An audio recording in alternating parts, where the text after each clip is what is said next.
Have you ever been put into a situation where you weren't quite sure whether or not you should reveal a piece of information, fearing the consequences, but then it just kept getting worse to the point you couldn't keep your mouth shut any longer? Yeah, that's basically the current situation, and I'm not going to waste your time beating around the bush. This script's been rewritten too many times for me to ease you in slowly, so here we go. Ellis Mark is a 20-year-old Irish cartoon reviewer who, since late 2020, according to him, has been friends with a 28-year-old American former Only Plays collaborator, Veronica Gilardo, whom he currently runs a podcast with when she isn't working on Twitch or an NSFW Patreon. But that's all information you may have already been made aware of had you followed one or the other on social media. What you probably don't know is that, again, according to Mark, the two have been dating for around a year, and since autumn of 2022, the duo have been married, which could lead you to ask me, Braxton, why should I care? What's the point in bringing that up? And well, to put it bluntly, I tried handling what I'm about to discuss with Mark privately, but discovered there have been several others who've done the same, yet he seemingly has just brushed them off. It's not him who's done anything worthy of call-out though, it's Veronica and the group she's created around him who are at fault. And what might those actions include, you may ask? Well, how about a relationship that's been kept secret from the public involving lies, dumping and getting back together in short bursts, cheating, alienation from friends, shit-talking, the loss of opportunities to be friends with others, manipulation, forced dependency, and more.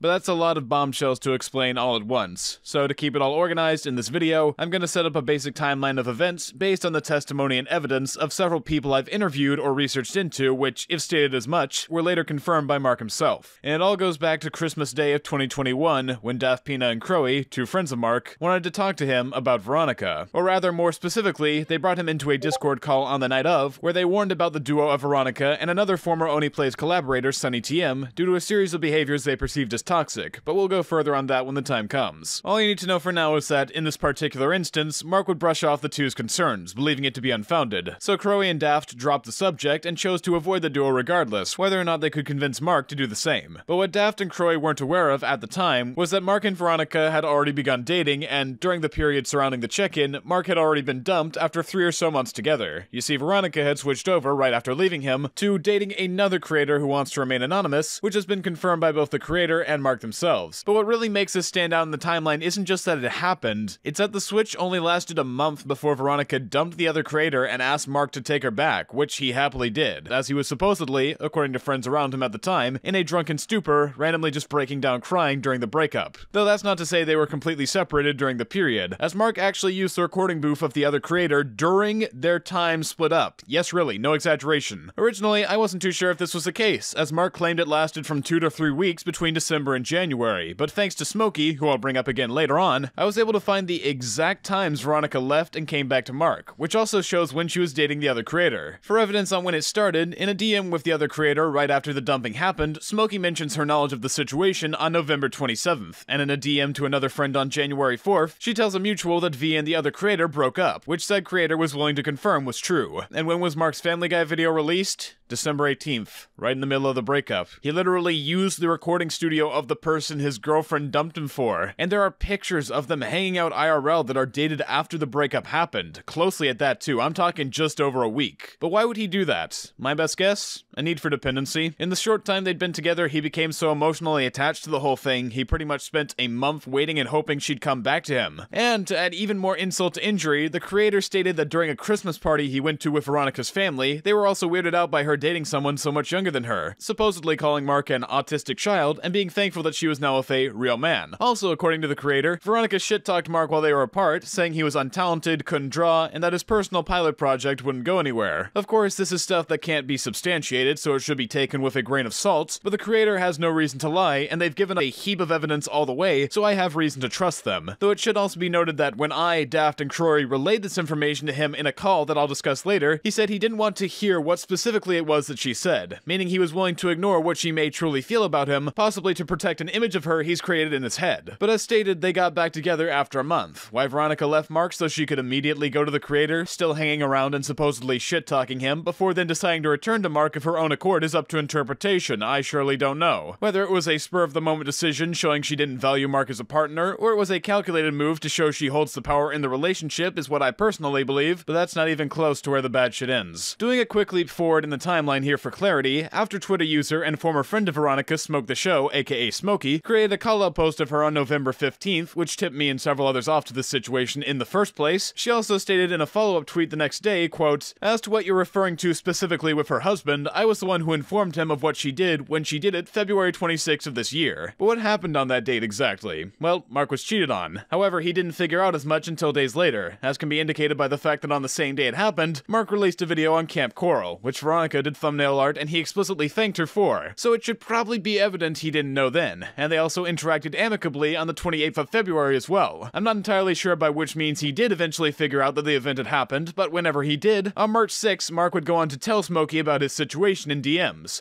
Hey, Editing Braxton here for some added clarity. The DMs between Mark and Smokey I'm about to show you indicate that she was surprised by Veronica cheating despite saying she told Mark earlier on in that reply. This is because Smokey was informed it may have happened by a friend a week after the event occurred while they were talking about the couple's codependency issues, funnily enough. Smokey didn't know for sure at the time, so she relayed the info to Sonny, as he was closer with Mark, who presumably relayed to him, and then Mark would go on to confirm it to Smokey. So that's basically why her statement and this interaction can make sense at the same time. It's confusing, I know. Stating that he received a letter from Veronica in which she said how sorry she was that it was a result of a drinking problem and that he was the best thing to have ever happened to her. However, Mark doesn't seem to be fazed by the letter and actively brushes it off, stating that she's the cheating type, having done the same to Chris, aka Oni, and another person she dated named Nathan. And beyond that, after Smokey voices the concern that, having seen this occur, she may have never really known who Veronica was to begin with, Mark agrees, stating, "Yeah, I felt the same way of not knowing what was real and what wasn't." Which you'd think would be the point where he stopped interacting with her entirely, at least for a while, but no. According to him, though he wasn't too specific, he said that after this event, she and him spent time apart, hung out as friends, then got back together, constantly mentioning how she was, quote, getting better, despite us never directly asking about it. But looking at Twitter as a source of how true that statement might be, they shared an image together only 3 weeks after the DM, having interviewed the voice of Hugh Neutron, Mark DiCarlo. Then 3 days after that, they interviewed Jeff Kinney, and Mark clarified that they flew all the way to Boston, Massachusetts to do it. Could have easily had a call of some kind, but hey, why not go to the effort for someone who cheated on you a month prior? He then flew back and stayed in LA until around April 1st, when he came back to his home country to watch Sonic 2 early. But you want to guess who he had as a travel companion? Yep.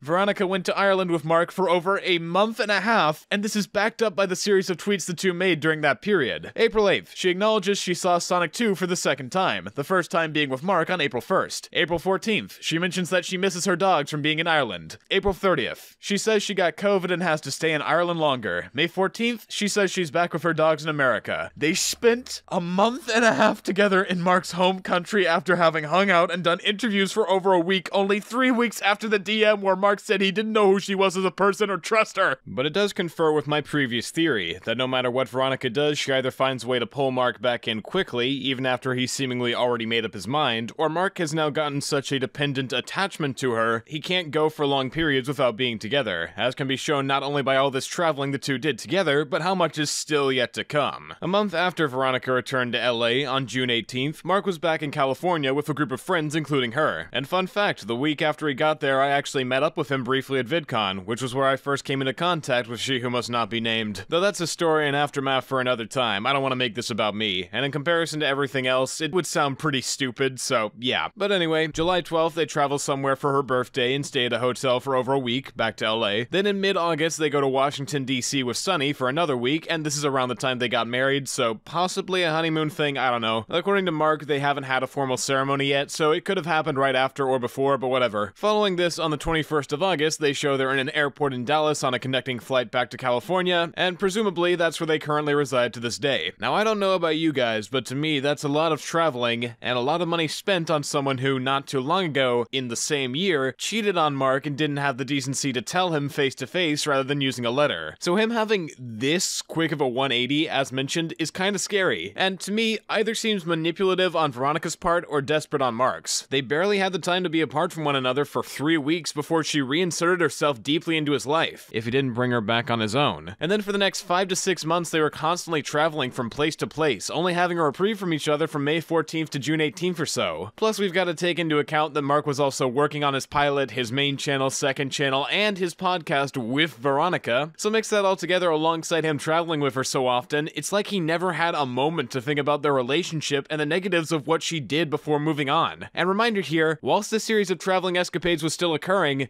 they got married. Man, saying that out loud still doesn't feel right. I mean, like, what? They got married only 8 or so months after they broke up and got back together? 5 or so months after he was cheated on and stated he didn't know who she was? Amidst a myriad of trips across the country/world? In between a series of incredibly lengthy videos that Mark had to put his attention towards. And they didn't even wait, they just got married without a formal ceremony they're still currently planning to happen? What's the rush? And more importantly, who in their right mind would consider that a good idea? It's got "don't do this" written all over it. But also at the same time, it's equally peculiar. Why would the two hide their relationship to begin with? It's not like they're subtle about how often they hang out together, yet they never mention their relationship status anywhere. And in a recent tweet, Veronica states that among her accomplishments this year, she moved out and up with somebody I love instead of explicitly mentioning Mark. Why would she feel the need to omit his name? She doesn't even need to say that they're married or dating to give out this information, just that they've moved in together. Not that it's weird or super personally revealing to be upfront that they're married to begin with. Shouldn't that be something you're happy to announce to the world, that you're so in love with someone you've decided to make the next big step and have gone forward with a matrimonial commitment? Though I guess it would be weird to marry someone who has to get you your alcohol for you since you're legally not old enough to buy it yourself in their home country, but putting that aside, hearing that this might be the case was the final nail in the coffin to make me investigate, seeing as, with all the other information I've just said, them being married would make no sense, at least on the basis that you want to get married to someone you're in a happy,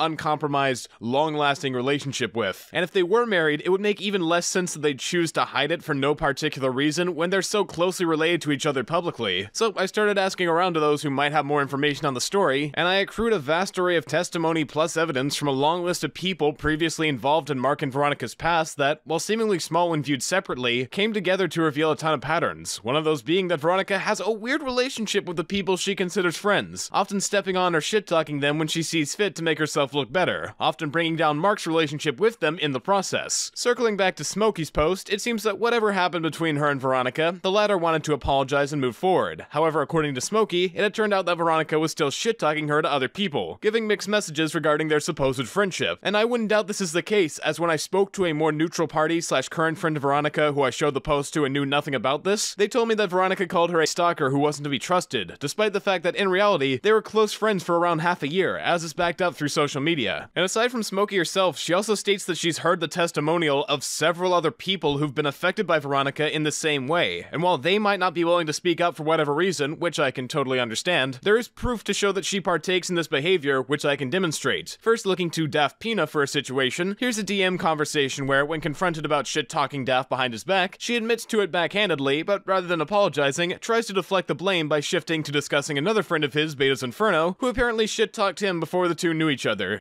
Hey, Editing Braxton here again for some more clarity. In the screenshot of Veronica talking to Daft, she mentions they had a politically fueled conversation that was inappropriate and unprofessional, which she most likely said because Daft deleted their Discord messages, so he couldn't back it up if she just said shit, but he actually archived them before doing that, including the conversation, so if you want to look at it, there's a link in the description, but really it's just an average political convo. However, in it, Veronica never says anything he mentioned was bad or out of line, despite having ample opportunity to over their regular chat, so I guess we can add gaslighting to her list. Also, she doesn't explicitly mention Beta in the screenshot, but it was implied to both of them, and Mark is going to bring her up specifically to say the exact same thing later on, so yeah, that's how I accidentally mixed that up. So just be aware that, even if she considers you a friend, she may shit-talk you, and if you decide to shit-talk someone else alongside her, she might throw you under the bus to avoid blame for her own actions. But don't go thinking that stops at friendships. There are plenty of moments where she'll publicly shit-talk her past relationships to her Twitch audience, saying they suck, including Oni, who, reminder here, Mark confirmed she cheated on. And that means that if Mark and Veronica ever break up, she'll almost definitely shit-talk him the same way she supposedly did in private to the unnamed creator. But anyway, with all this information, testimony, evidence, and so on to sort through, I knew I had to do something with it. So, seeing as I felt this needed to be created for multiple reasons, whether he listened to me or not, I decided to try confronting Mark himself about all of this in the hopes he might listen, though I wasn't too optimistic he would, knowing what I've explained already and how he's shut people out. But I couldn't just go in half-cocked without a plan, that wouldn't work at all. Plus, I'm admittedly a bit timid when it comes to head-to-head confrontations. I haven't been in commentary for a long-ass time, and I plan to not stay in it after this video is out, so I decided to call on Daft and Crowy, who've had previous instances attempting to talk to Mark about these issues, and created a list of questions I wanted to ask, seeing how he responded to check if he would be truthful with us, and as I've mentioned already, in some cases, he was not. But that's where all the times when I say Mark is confirmed come from, because it was affirmed to us in the call, one which I brought Mark into under the guise of helping me with my Hell of a Boss video. This was done for the reason that, in the case where someone's in a potentially abusive relationship, straight up saying, "I think you're in an emotionally manipulative relationship with a toxic person, let's talk about it," it's probably going to scare the person off immediately, so I didn't want to take the chance and instead chose to put Mark in a headspace where he'd come in alone and calmly, though that wouldn't be the same for long. We started the call by stating that it wasn't about Hell of a Boss, but instead we were performing a recorded checkup on how he's doing, to which Mark said he was uncomfortable with us doing so, clearly paranoid about the whole aspect, and so we complied, taking detailed notes instead. The call went on for over an hour, and much of it covers what's already been stated though, so instead of going in chronological order, as there'd be a ton of repetition, I'll group it by sections I believe are important and leave it at that. Starting with what was asked about the marriage, we initially acted oblivious to whether or not it was the case, and asked Mark straight up if he was, to which he responded by saying, "Why do I need to tell you?" Openly pissed off and wanting to avoid the subject. Then later on we told him we already knew, to which he replied, "Well then why would you ask the question?" Obviously not keying into the fact that we asked him to see if he would lie about it, and near the end of the call, as the tension was winding down, Mark told Daft in particular that he would have said they were married if he was asked, basically attempting to gaslight us as though the last few interactions didn't happen at all. And this is something that will continue to occur occasionally as the call goes on, such as further down in the discussion of the relationship, where we ask why he decided to get back with Veronica so soon after the cheating, which he confirmed once again to us along with the split. But because he thought we didn't have definitive dates at the time, he lied and tried to claim that the split lasted for shorter than it did, about 2 to 3 weeks. And when it came to the cheating aftermath, he nondescriptively said that they spent time apart, hung out again as friends, then decided to date again when he saw she was improving. But reminder here, according to their Twitter timeline, that period apart was, at most,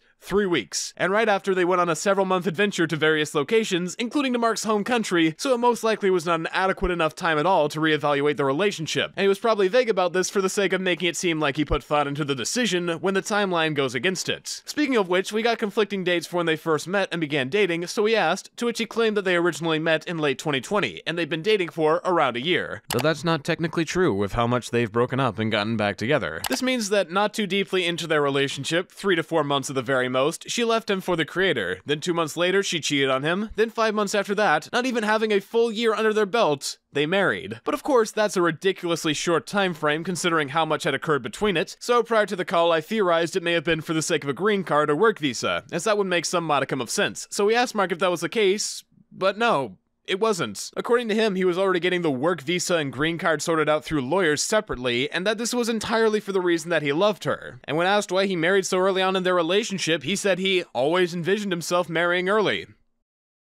I don't even know how to respond to that. Mark, I can understand seeing yourself getting married to someone at a young age, but usually people spend more than about a year together before getting married. Hell, most wait 2 to 5, a time frame that should most likely reset whenever there's fucking cheating or breaking up involved. That shows the relationship has room to falter. Not to mention Veronica didn't actually tell Mark about the fact that she cheated until over a week after it happened when someone else pointed it out to him as a possibility, so who's to say it might not happen again and she just won't tell him this time. There's no reason to have done it so early, especially if it wasn't necessary for him to get a green card or work visa. But back to the call, I was upfront about having talked with Smokey about her post, and in return Mark said, Smokey is literally crazy, literally 100% deranged. However, when we asked for specifics, Mark wouldn't give us any, saying he didn't have to. But Smokey had already publicly stated her distaste for Veronica and expressed information he apparently doesn't want out there, so if she's so crazy and deranged, not to mention someone he said to have seen every day for several months, why would he hold back any of the crazy experiences he's had with her and warn us about how much of a snake she is? Does Smokey have some kind of dirt on Mark that nobody knows about? Most likely not, considering she was very forthcoming with me about information, and when asked after the call, she told me she had almost nothing but nice things to say about the guy, mainly having issues with Veronica rather than him. So where does this reluctance to say anything come from? Could it be just maybe that he's only been told that Smokey is such a dubious person by Veronica, who has a history of acting underhanded, lying about people when it suits her, and has seemingly badmouthed Smokey to others before? Or potentially he's playing into the idea that Smokey Smokey is crazy because his wife has a grudge with her and he knows the information she has, so he calls her crazy to dissuade others from talking with her. It's just a theory, but I think it's a pretty good one. And aside from her, when we brought up the testimony and evidence of another person more recently associated with the group Beta's Inferno, Mark interestingly used the exact same method as Veronica, deflecting it to say that Beta shit-talked Daft beforehand, showing that he's adapted some of the same tactics to divert attention away from Veronica. Though again, he wasn't specific about what the insults were, and when we reflected it back onto him by asking if he knew about the shit-talking Veronica had supposedly done when they were broken up, he said he didn't want to hear it. Possibly because he has an idealized version of her in his head and doesn't want it to be broken by hearing about some of the shit she may have done while they were apart. Now, I'm not entirely sure why, but one might feel the need to ask, why does it matter if he gives examples? Maybe he just can't remember. But aside from that being a flimsy argument that wouldn't make sense with how close these people were to Mark as friends, if you're going to call someone, quote, literally crazy, literally 100% deranged, you should be able to say how. Otherwise, there's no reason to believe you. Like, for instance, let's use another friend of Mark's that's heavily associated with Veronica as an example for how to do this kind of thing properly. Sunny TM. Told you I was gonna bring this back up later, but for those who haven't been paying attention, he was another creator I mentioned back at the beginning of this video, as someone Crowy and Daft were concerned might be negative for Mark to be associated with. Though back then, their concerns only went as far as Sunny leaking Daft's personal script for a project he was working on, but that's barely scratching the surface compared to what I know now. And so in the call, we wanted to make it clear to Mark that he'd done some reprehensible things in and out of video, all while clearly associating with and even mentioning Mark by name as a good friend. This includes his most recent video against Daft, where he brings up a situation with another content creator I also interviewed, Dubus Goobus, as a way of discrediting Daft because he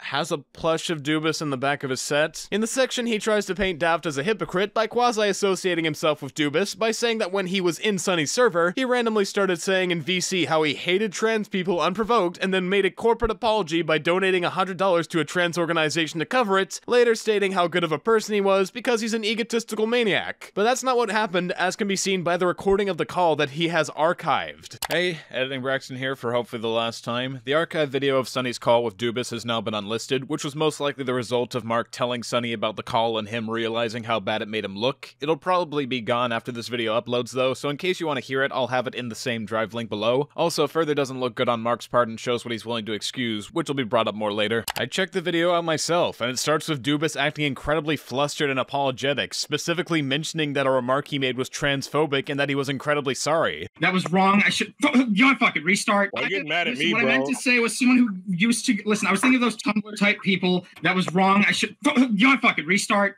Listen, I'll just admit I said it and say I'm sorry. Is that better? To which Sunny in the Discord then proceeded to laugh and claim an apology wasn't enough, and it'd only mean anything if he donated to charity and said so on his Twitter, which he then did. I don't know. I don't fucking know. Admit to your fault and start saying if. It's my fault. I said, listen, what I said was transphobic, and I don't, and it was wrong to say, and upon reflection, I am sorry. Okay. Don't do it again. I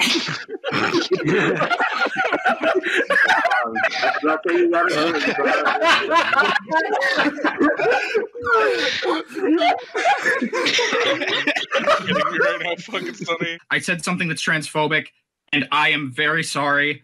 I legitimately mean it. If you want me to prove it somehow, I'm willing to try. I'm sorry. I want you to donate $100 to a trans organization. You fucking madman. You actually broke him. Oh my god. Yes. So this is what he is 30 years later. That's what he looks That like was an after exploding his emotional part 30 years journey. later. Doesn't exactly give off the same vibe that Sunny was describing in his video, does it? Hell, it doesn't even have the supposedly transphobic remarks.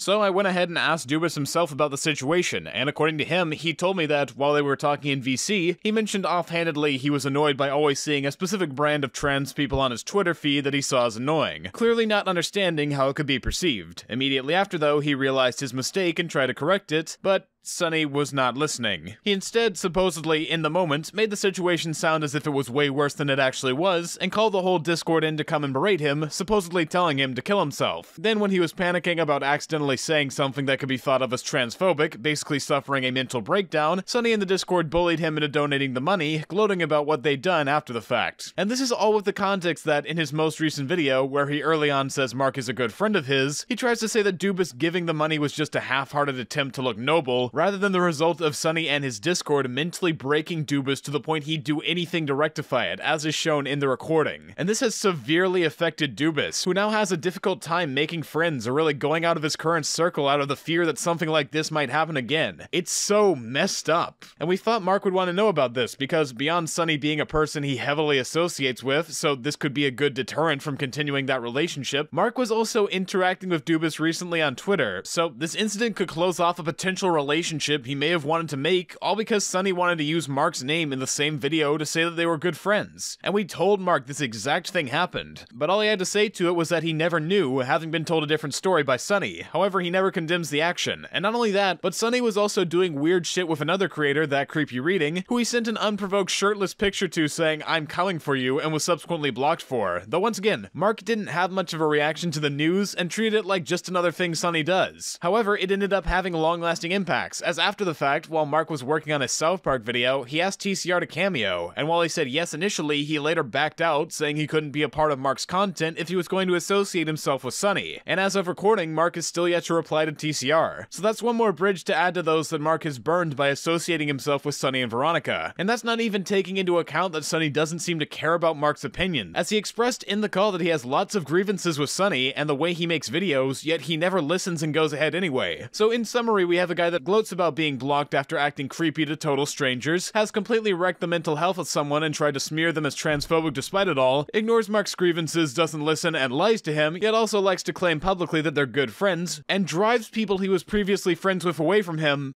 So why does Mark put up with him again? Is it because he is friends with Veronica? I mean, Sunny's incredibly close with her, closer than he is with Mark even. Might he potentially put up with Sunny's shit for the sake of staying in Veronica's good graces, suppressing his qualms? Or has he become desensitized to it and no longer sees what's so bad about all this? It's very possible. Unfortunately, on my end, I never got to ask. However, I'm not sure what kind of good explanation he could come up with for sticking around beyond, "Oh, he's nice to me. Too bad for all the people he's fucked over on a psychological level." And that video happened recently, within the last month. It's shit he's still doing. Though if you want to talk about something from the past, as a side note, it's also been said by several people, including moderators, that the reason the Only Place Discord server was deleted was due to him publicly leaking a woman's nudes. But that basically sums up everything important that was stated in the call. And with it, we've reached the present. It's been a month since that call as of the writing of the script, and most likely by now, Mark probably doesn't think anything is going to happen. Or at the least, he doesn't realize that I'm the one who set this all up and made the video. I mean, I explicitly told him as much in the call, but I know he didn't believe me because Daft was there, asking him explicitly if he was going to make a video, and in all honesty, I find that a bit insulting. Is it really so hard to believe that this isn't a scheme by Daft, who I just co-opted specifically for that call, but instead a worried gesture from tons of friends that think something is wrong? I know that at the end of the call you told us that you were currently happier than you've ever been, but though it might sound like I'm overstepping boundaries by saying as much, I don't think that's the case. Because as I've outlined in the script, you have pushed away all the people who have tried to point out the truth. You are currently married to someone who, in under a year of dating, you've had leave and come back to you as if it was nothing, cheated on you, which made you question who she even is, and seemingly expected, knowing she's the cheating type, your words not mine, made you feel the need to come back to her without having ample time to think about why you were reluctant to come back in the first place on multiple occasions, alienated you from people you used to be closely associated with, and more. Plus, she's also a liar, a rumor spreader and slanderer, including to ex-partners she's cheated on, is close friends with people like Sunny, who's done some horrendous shit and obviously doesn't value your opinion or thoughts, yet you don't question, possibly because of their association, and despite how happy you supposedly are, you don't want to mention that your relationship exists to pretty much anyone outside of your close friend group. You told us that if we asked, you'd tell, but initially when we did, you got antsy and pissed and completely avoided the question. It wasn't until we said we had proof of it that you finally admitted as much, and if you were comfortable lying to us about that, there's no telling how much else you'd be willing to do. So why are you hiding everything? It'd be one thing if you weren't constantly shoving your marriage in everyone's faces, just letting it be something that was known, but you guys don't mention it anywhere. In fact, you go out of your way to hide it. But you also tweet about how often you're traveling and hanging out together, she does thumbnail art for your videos, you run a whole ass podcast with her, and it's blatantly obvious to a ton of people that you are dating. So why not have the courage to mention you're married, or even together? Why go ahead with this marriage before the ceremony when there's no rush for that kind of thing if it's truly based entirely on love? If you're asking me, it goes far beyond just privacy. I think Mark, that you know how many holes and warning signs this relationship has had from the beginning, so you got married hoping that would solve the blatant issues. But if you announced it to the world, some of your audience might come to the same conclusion and ask why, just like I, Daft, and Crowy did. And you feel uncomfortable confronting that reality. It's why you've pushed all these people away and lied. You go along with Veronica and adopt her patterns to shut out those that might say the truth you're too deeply invested in to confront. You let them just slip through your hands and go away. But with this video, everyone knows. Some of us tried talking to you about this in private when shit was seemingly more manageable and you said it was fine, but god damn it, the longer this has gone unaddressed, the worse it's gotten, so no more holding back. The cat's out of the bag and it isn't going back in. But I'm not mad at you, Mark. It isn't wholly your fault by any means. This is for Veronica and Sunny. Not you. And now that it's all been said and done, the one question left to be answered is this. What is it that I and all the other people who have spoken out, been interviewed, or generally helped in the production of this video want by revealing everything here? Well, beyond shedding a light on what both Veronica and Sunny have done to Mark, as well as several other people for completely inexcusable reasons, aside from showing what incredibly toxic behavior looks like in a relationship for those that might need to hear it, mostly we just want Mark to reflect and reevaluate his current situation. Take some time to himself to really figure out if this was the right path for him to walk for so long unquestioningly, and if he comes to think it wasn't the right choice, and he is indeed in a toxic relationship that pushes others away and sinks him into excusing terrible behavior, get away from them so he can think of what to do next. Because that was the original motivation behind this video, to call out to Mark and ask him to not only be straight up with us, but with himself. I've been Just Stop. You've been informed. Peace out.